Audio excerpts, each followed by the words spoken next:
omuntu osobola okuziba amaaso ag'omunda nga kungulu otambula n'okomawo nga tebakutomedde naye ng'amaaso mazibe. Teebereza omuntu okuyimira n'agamba mbu NUP yabba akalulu ekawempe, NUP yakuba bannamawulire, NUP yakola effujjo, mbu era NUP ye yayasa obubokisi bw'obululu.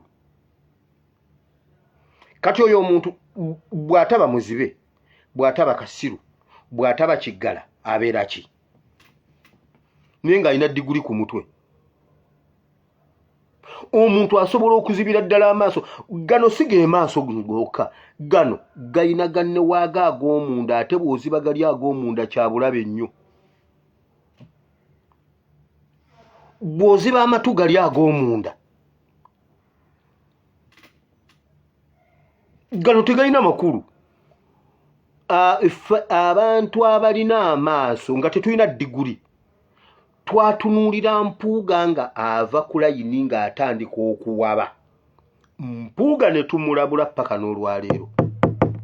Mpuuga eby'omunda byaziba. Yeeyongera kutambula lugendo olw'obuswavu, Mpuuga takimanyi. Nagamba Mugisha Muntu ne mugamba Mugisha Muntu bw'oba oli wa opposition omutuufu, teweesimbawo 221. Jangu wano okole kino ekintu. Naye nga munda baasavu walinga obutemu.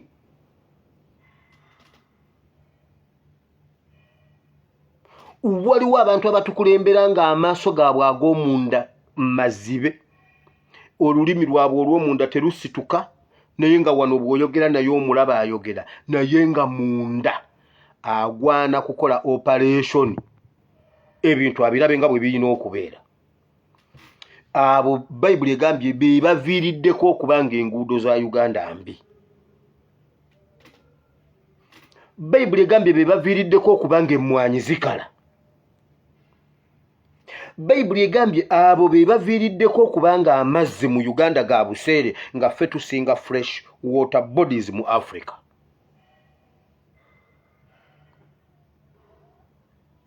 Abo be baviiriddeko okubanga tulina ettaka ekkalu kubanga amaaso gaabwe n'amatu gaabwe byaziba. Let us welcome the Honorable Member of Parliament, the Commissioner of Parliament, NUP Commissioner Mathias Mpuuga, the former Minister from Mengo, the former Vice President of NUP President, and screen. Mpuuga n'akwata akazindaalo. Kakati olwo ye Kyagulanyi ye teyalya n'awuta n'okuwuuta obuwumbi 5 obumuweebwa. Kati n'omutunya n'ogamba twali tumumanyi, twamugumiikiriza, twamuwaamu, atukulemberemu, naye twagenda okulaba ng'omwana tabitegeera nga bafuba nnyo okutulowoozesa ekintu nga be batubba, naye beefudde abatabimanyi, beefudde abatabiraba, beefudde abatabiwulira. N'ogenda mu kkanisa n'olinda abasumba bayogere ku bintu. Sheikh Burhan Kiti yagambye nedda bannange bamasheeka muveeyo, abantu battiŋŋana. Omusajja aleesa amagye gakuba abaana, gatirimbula, gamenya, bamenya binywa, bamenya magumba, bamenya ne batambula ne bagenda. Bwe mutayogera mu biro ebifaanana bwe biti munaayogera ddi? Bayibuli egambye amaaso tegalaba.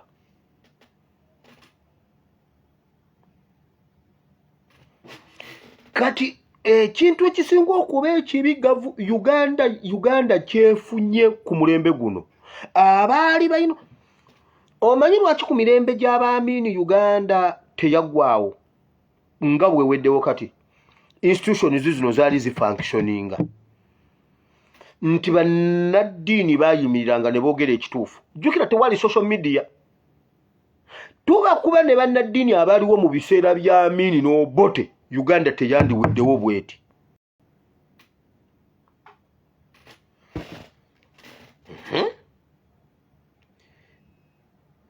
N'omusenyu ogumasamasa gulifuuka ekidiba n'ettaka ekkalangufu nzizi z'amazzi. Mu kifo eky'ebibe mu byagalamiranga muliba omuddo n'essaalu n'ebitoogo. era eribaayo oluguudo n'ekkubo era liyitibwa nti kkubo lya butukuvu. Okitegedde nti n'amakubo okuggwa mu ggwanga kiva ku bantu abeefuula bakasiru. Wulira Isaaya 61. Wulira Isaaya 61. Obudde bungenzeeko era enjiri esigaddeyo njiwulira nga tevuddeeyo era ekomye mu intro ng'eggulo. N'eggulo nabadde mu intro obudde ne bugenda ne kakati ndi mu intro. Essula y'e61.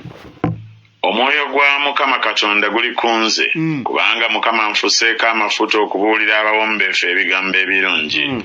Antumye okusiba abalina emitima egimenyese, okulangirira eddembe ery'abawambe n'abasibe okuggulirwawo ekkomera. Okulanga omwaka gwa Mukama ogw'okukkiririzibwamu n'olunaku lwa Katonda waffe olw'okuwalaniramu eggwanga. Eri Bayibuli eyogedde ku kuwalana eggwanga, Katonda wammwe agenda kujja okuwalana eggwanga. Bayibuli eyogedde ku bazibe b'amaaso. Kaakati Uganda ekizibu kyerina nti abalina okulangirira bino ate be basafalinga ennyo bye balina okulwanyisa. Oba tutegereganye bulungi. Kiringa bwe munaabeera ewaka nga waka ebintu bibula. Ng'ebintu bibula awaka. Naye ate nga taata yasomba ebintu awaka. Taata bw'aba yabba ewaka kizibu kya kumalawo bubbi kubanga twandibwabye wa taata okulaba nga tulwana okulaba nga tutereeza obutabba bintu waka. Kati taata bw'aba nga yatunda engoye za maama, nze nina omuntu gwe mmanyi mukwano gwange yali mukwano gwange nga yala bwe zimukuba weewaawo yali mukwano gwange era nze nga akwata mu keesi ya mukyala we n'ajja mu gomesi n'agenda n'agitunda.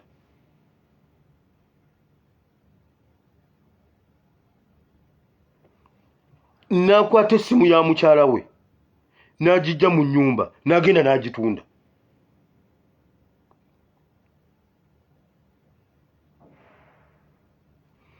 Kati kyekyo ekizibu ekiri e Uganda nti obuzibu abandi badde batulwanirira abandi ate kati be bakasiru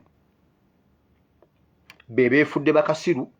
Kati gwe bw'ogenda ku kasiru oli ow'olulimi ow'okwogera physically oba omiisinze point, waliyo bakasiru ab'omwoyo, waliyo bakasiru ab'ebyobufuzi, waliyo bakasiru eri eggwanga naye ate nga be bandiyogedde.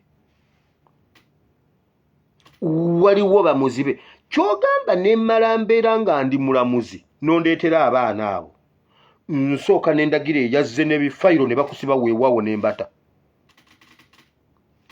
Weewaawo nkubulira mazima nze n'ondeetera abo abaana nga bafaana bwe bato nga mubakubyekubye. Buli ali ku fayiro eyo agirondoola nsooka n'endagira ne bakuteekayo. Wabula ne byefuula ebisiru ebiramuzi n'osanga ogulamuzi nga gukazi gumaama guli awo gusinika businisi binnyo ne gukwata abaana ne gubasindika ruzira.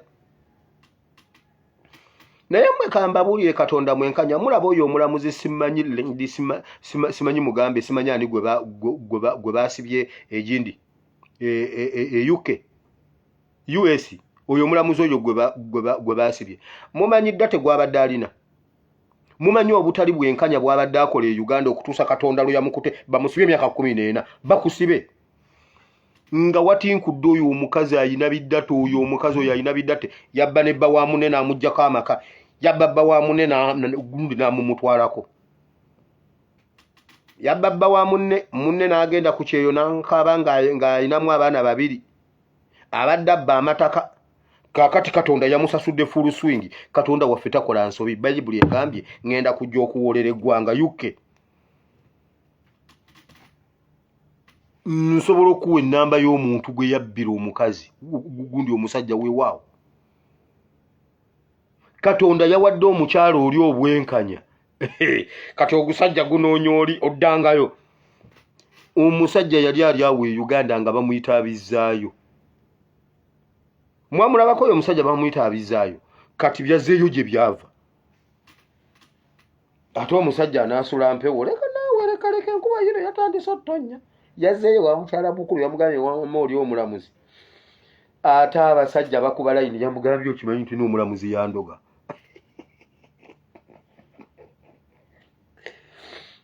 yamugambye bannange okimanyi omulamuzi yandoga omusajja yakubye omukazi layini namugambye tomuddiramu tomusonyiwa kyababa wa munne waakyo mbulw'okuba kiramuzi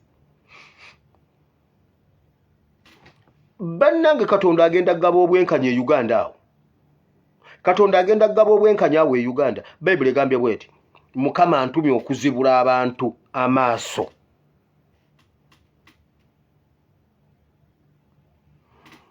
mmwe mumanyi abo bannaddiini bwe baali batwekweseemu nga tewalina muntu ayinza bagambako okimanyi Museveni yali azimbye ng'eyo structure ng'eri concrete nga waliwo enkokotaawo nga toyinza nakukoonawo nsuululu n'akamu okimanyi nti abo be baali strong gundi za Museveni olwaliro toyina nga muli abali cultural institutions nga waliwo abo abannaddiini abo nga baatufuula mbu opposition ya sitaani NRM ya Katonda